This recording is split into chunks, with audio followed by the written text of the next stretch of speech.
เอาสบายดีคือว่าตอนนี้เขาก็อยู่แองเกอเรจรัฐ阿拉斯ก้าก็ที่เขาเหลียวเห็นนี่ก็มีพี่น้องๆกันเนาะหมู่คู่เขามาเยี่ยมยามเพิ่นก็ต้อนรับเขาเป็นอย่างดีเบิ่งดูหน้าตาพี่น้องเขาแถว阿拉斯ก้านี่บ่ธรรมดามีแต่ผู้หน้าตาดี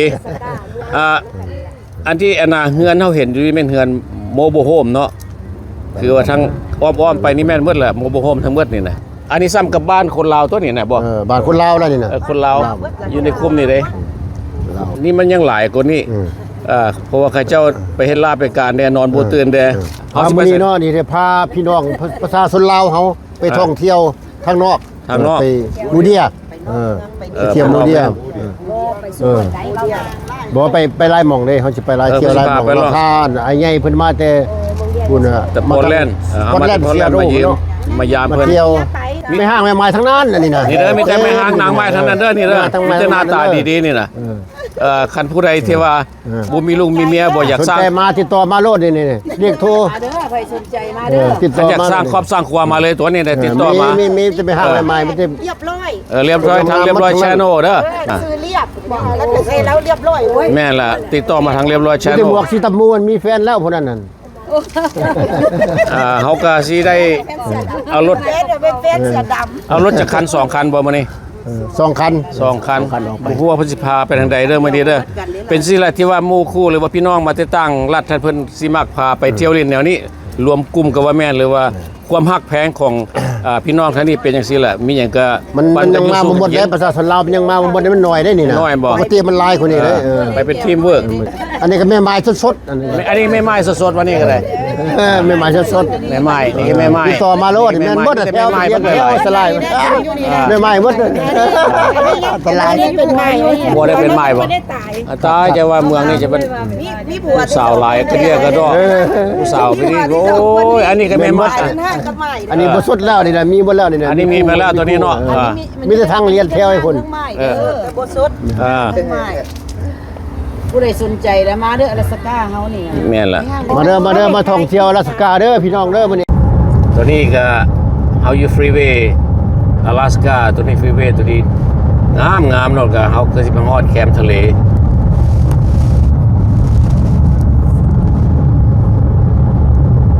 ทางฟรีเวย์เพิ่น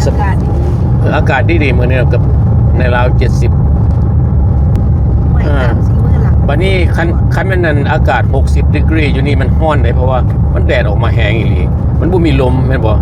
ลมบ่มีหลายแล้วมันอากาศร้อนขนาดนี้กับแดด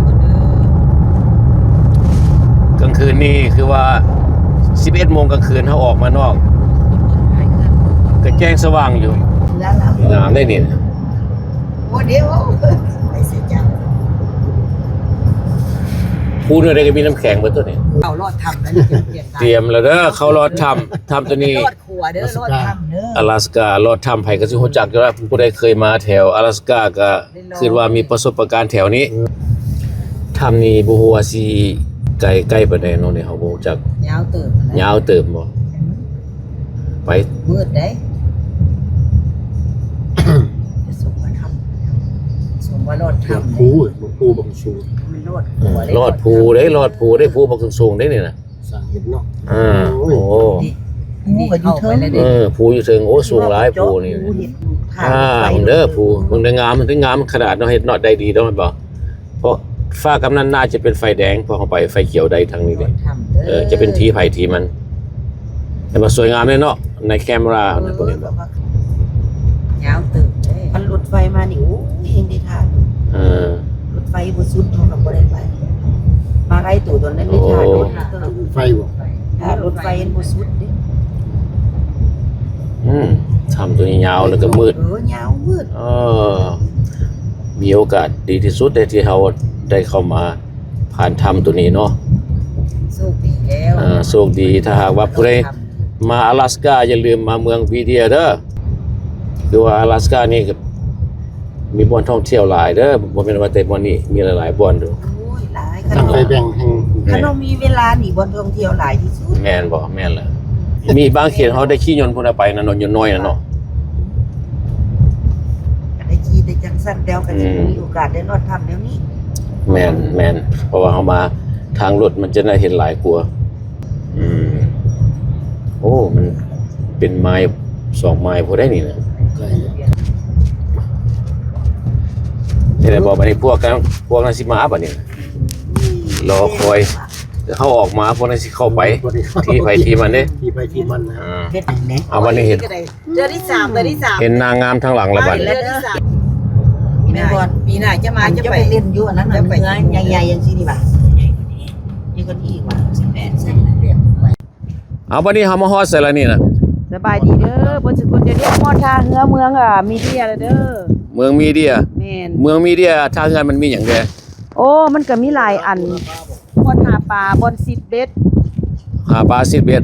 แม่นแล้วก็บนท่องเที่ยวก็หลายอ ท่อยู่ ง นี่ เที่ยว นะ ก็หลายแล้วบัดนี้เฮาถึงภูเฮาก็เลี้ยวเห็นน้ำก้อนเนาะคักได้น้องอ้อมๆมันนี่งามดีได้นี่ สโนว์ลงสโนว์ยังบ่เบิดเทื่อบ่ อากาศก็บ่หนาว มาได้ทางรัฐนั่นน่ะ อากาศก็บ่ได้หนาวปานใด สบายดีเด้อข่อยซื้อนางใดเด้อ อยู่อลาสกา ผู้ใดก็ว่าแม่นอยู่อลาสก้าเมืองแองโกเลด แล้วเฮาเที่ยวเห็นนี่มันเหือมันหยังกระเดียกระดอนนี่นะ โอ้อันนี้เป็นเฮือที่ว่าอันเฮือเขาเจ้า หาปลาบ่ท่องเที่ยว แม่นเขาเจ้าอย่างเขาเป็นอย่างซับประมงก็มีอยู่นี่น่ะ อ่า แล้วก็เฮือที่ว่าพาเที่ยวขี่โลไปน้ำอันน่ะเดี๋ยวเบิ่งธรรมชาติเดี๋ยวเบิ่งธรรมชาติแล้วอันนี้เฮือเป็นเฮือมาแต่ต่างรัฐ นี่บ่ได้เป็นครั้งแรกติหลายครั้งแล้ว มาที่5เดี๋ยวจะครั้งแรกนี่น่ะ มาครั้งที่5ฮู้จักว่าเขาอยู่ไสบ่นี่น่ะ โอ้มีหยังซื้อมันหยัง คือว่าเมืองเวเดียคือว่าเมื่อครั้งที่5ถามว่าฮู้จักชื่อ นี่เด้อมีโอกาสดีมาพูดกับบ่มีก็ได้ สาวเสียงขวงช่างงามทั้งเก่งเด้อนี่เด้อสาวเสียงขวงอยู่แองเกอเรจอลาสกาติดต่อมาเด้อเพิ่นยังว่างอยู่นี่น่ะมีแต่สาวโสดแต่บ่สดอยู่นี่น่ะสาวโสดแต่บ่สด ผมบ่ต้องได้แปลงมันแปลงให้เองผม ยังคือสิเล่นกลางคืนว่าหาได้แปลกยากก็แปลก ก็คันสิบอกว่าอันนี้เป็นบ้องสถานเที่ยวอีกแห่งหนึ่งสำหรับอยู่อลาสกาแล้วก็เป็นทางท่าเรือเรือก็สิมีเรือท่องเที่ยวหาปลาแดแล้วเขาอยากจ้างเขาเจ้าไปเขาเจ้าก็สิไปตามหมู่ว่าให้ฟังดอกแล้วก็อันนั้นก็เป็นเรือครูซใหญ่ขนาดเลยตอนนั้นอาจจะมาพูดละทางนั้นซีแอตเทิลบ่หรือว่าแคลิฟอร์เนียเฮาสิไปไสต่อบัดนี้ ย่างเลาะ ย่างเลาะนักท่องเที่ยวพาเขาไปท่องเที่ยว ทางวันละวันแล้วเต้นทางวันได้วันหย่อนมาจังไหนมามันจะสิบูว่าอย่างจังไหน ไล่ผู้เดียววันนี้ไล่ผู้เดียววันนี้ อะไรตัวเดียวเด้อ หาผัวให้ได้มาซ่องหาผัวซิเด้ติดต่อมาทางเรียบร้อยแชนอลเฮาเด้อ มาดิเด้อมา หาผัวให้เพิ่นเด้อ มาซ่อมนี่เด้ออยู่ซ่อมอีหยังกะ เรียบร้อยแชนอล ใส่โน่เด้อ อันนี้มีแต่ว่าอยากได้ผัวหมดนี่นะ เดี๋ยวว่าอยากได้ผัวเพิ่มไปน่ะใช่จริงจัง แต่ว่า ผัวเพิ่มไปแน่ ผู้ชายอยู่อลาสกาไปใส่หมดเดี๋ยวนี้นะตายหมดแล้ววะ ซาอยู่อลาสก้าขี่กระเดือน เขากระย่านแล้วเพราะว่าเอาผู้ใดก็ตายเอาผู้ใดก็ตายเว้ย เขามาเขาเป็นกล้า เขาบ่กล้าเว้ยเอาผู้ใดก็ตายเอาผู้ใดก็ตายคือว่าน้ำงามเนาะเป็นออกมาเป็นสีฟ้าเหนือ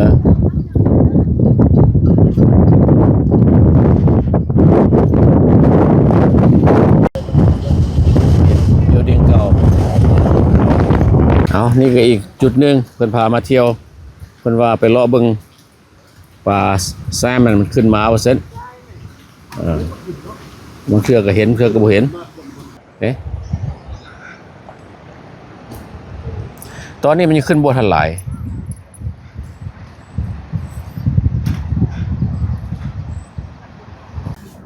ก็วิวมันงามอยู่นี่ก็ฮักปลาก็บ่ขึ้นมามื้อนี้เพราะว่าอาจจะเป็นน้ำกำลังลงเนาะคันน้ำขึ้นมานี่ปลาแซลมอนมันจะขึ้นมาพร้อมกัน ตอนนี้น้ำถึงน้ำลงไปมาก็บัดหากินข้าวบัดนี้เพิ่นก็ผู้หญิงผู้สาวแม่ห้างนางไม้ถือของกินมาพร้อมแต่ว่าสายโสดมีแต่ผู้เดียวนี่เหลือนั่นเมาเมื่อคืนนี้มาบ่ได้ เนี่ยมากินข้าวเอา ไรซ์เบอร์รี่ฮันเด โอ้ของกินนี่มันมี ส่วนพักกัน เห็นว่าน้องนุ่งเขาถือมานี่ ผมนึงเดียว หลายตื่นนี่ ได้จานก็มีแต่บอกมาเนี่ยมาอีก เขาแล้วบ่ได้ถือหยังมาเขาน่ะอายกินได้ป่ะนี่โอ้ยบ่ได้ถือหยังมาห่วมเพิ่นไว้เนาะ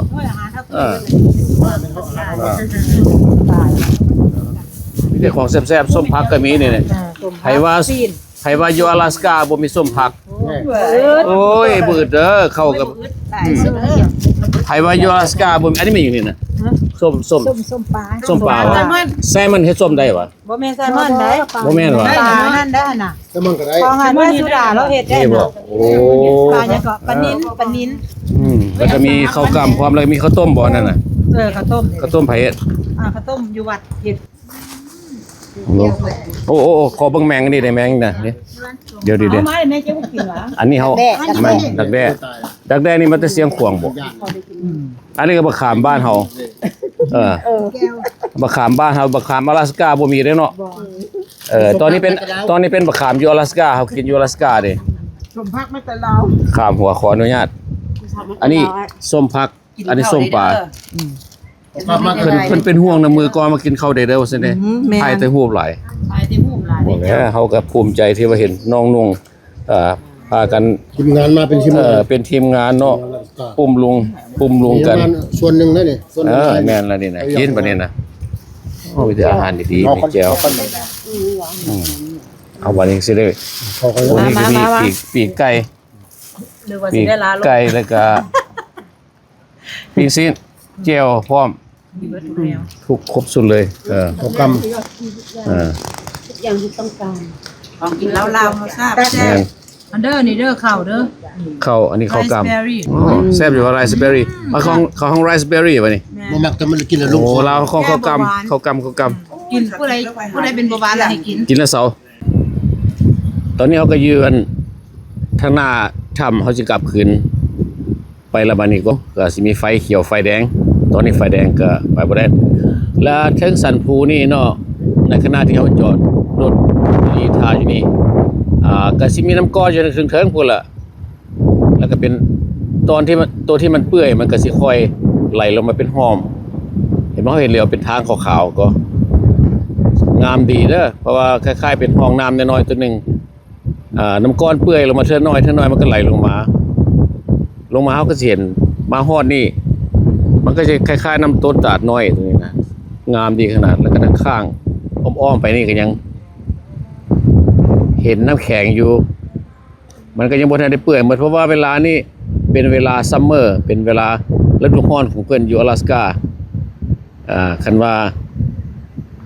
พี่น้องบอกให้อยากมาเรียนอลาสก้านี่เขาแนะนำให้มา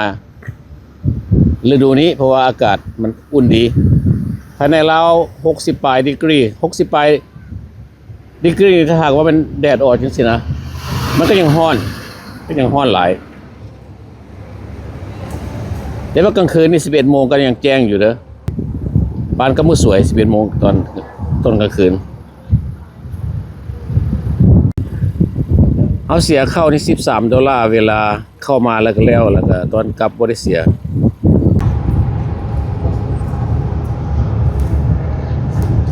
โอ้น้ำตัวนี้ภูน้ำลงภูมาหลายนี่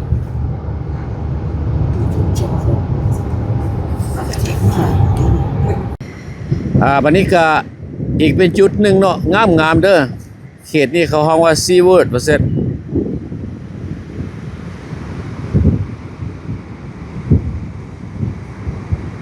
น้ำทะเล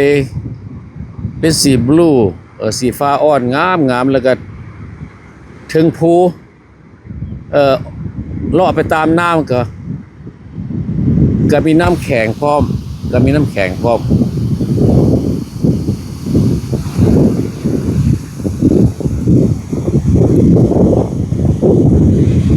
เมืองนี้เป็นเมืองน้อยๆแล้วก็น่าอยู่ก็บ่พอสนั่นก็ที่ว่าเห็นน้ำน้อยๆไหลลงมาก็มันมีน้ำต้นตาดอยู่นี่น้ำต้นตาดมันได้ภูตัวนี้นะ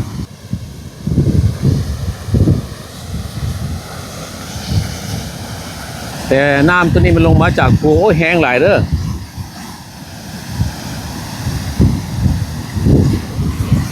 ตัวเขาอยู่ใกล้ๆดิ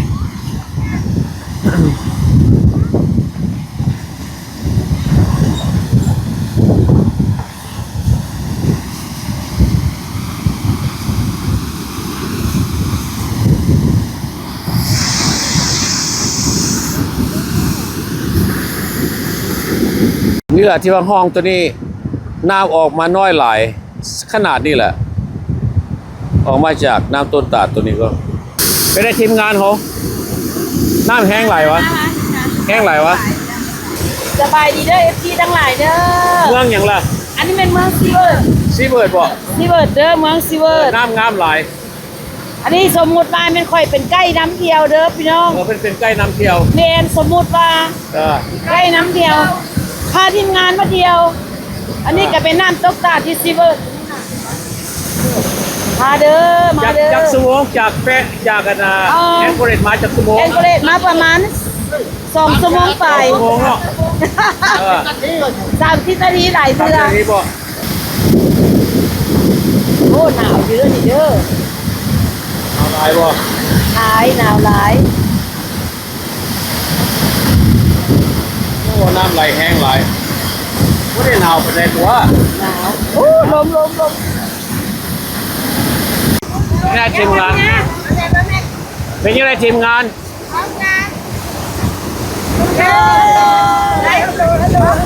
มาบ่นี่เป็นมางามบ่ งาม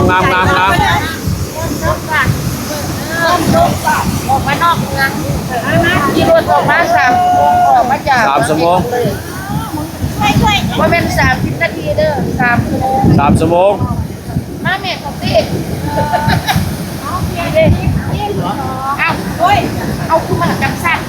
เดี๋ยวขอมาเดี๋ยวมาเดี๋ยวมา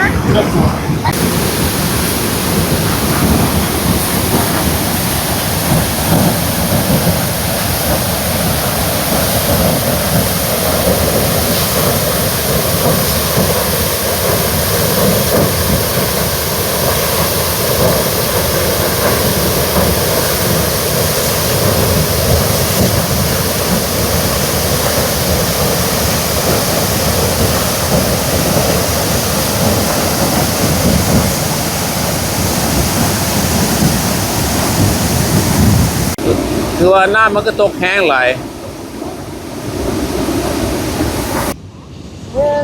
มันก็จะฟ้านึงยังไม่ได้ตั้งพาเป็นก้งไก่แท้ว่า เอาเต็มแบบนางงามนี่แต่นางงามอลาสก้ามื้อนี่นี่เป็นเมืองเก่าแก่เมืองหนึงตามมันเขาเจ้าให้การเนาะแล้วก็มีพาคิงรอดข้างหลังก็เป็นภู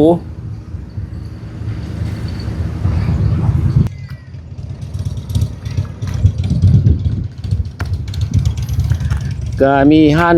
ค้ามีห้านอาหาร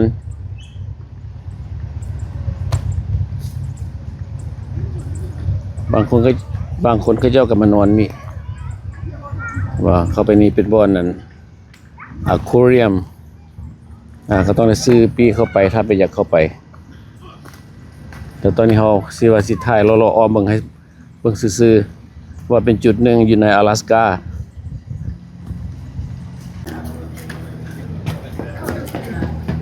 ชื่อเมืองนี้ว่าซูเวิร์ดว่าซั่นซูเวิร์ดอันนี้เขาเข้ามาถ่ายในarea หรือว่าสถานที่ก็มีคนท่องเที่ยวก็ที่เขาเหลียวเห็นกันอยู่นี่แหละเนาะก็งามสะอาดสะอ้านดีเลยสะอาดสะอ้านหลายทั้งหลังมีภูเขาทั้งหน้าเบื้องนั้นก็มีภูเขาและทั้งกลางผ่านมีแม่น้ำ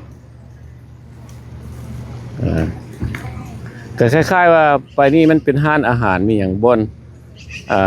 ความสะดวกหลายๆอย่างกันเฮาไปนี่ก็แต่เฮาสิบ่ได้เข้าไปเพราะว่าหมู่ก็จะกลับคืนจอมภูก็มีน้ำแข็งยังอยู่อีกส่วนหลายอยู่阿拉斯加นี่เฮาขี่รถไปนำทางไฮเวย์นี่สิมีสนามบินน้อยหลายบ่อนเพราะว่า โดยเฉพาะเป็นยนต์ส่วนตัวมีหลายเรือถ้าหากว่าใครอยากมาเที่ยวอยู่เมืองนี่เขาเจ้าก็มีโฮเทลก็เป็นตาหน้าท่องเที่ยวอยู่เพราะว่าคันเขาอยากมาแบบเงียบๆคันสิเว้าแล้วมา阿拉斯加นี่เฮาไปทางใดก็มีแต่ว่าภูผาภูหลายก็จังว่าเฮาก็มา阿拉斯加นี่ก็ถือว่าโชคดีเนาะมีหมู่คู่พาไปเลาะเที่ยวหันเที่ยวนี่มื้อเช้านี่ก็ไปเมืองอย่างเมืองมีท่าเรือของเขาได้รอดทำเข้าไปฮั่นเมืองวีเดียเมืองนั้นก็มีแต่เรือหาปลาเรือส่วนตัวแล้วก็มีครูซเรือครูซอยู่หั่น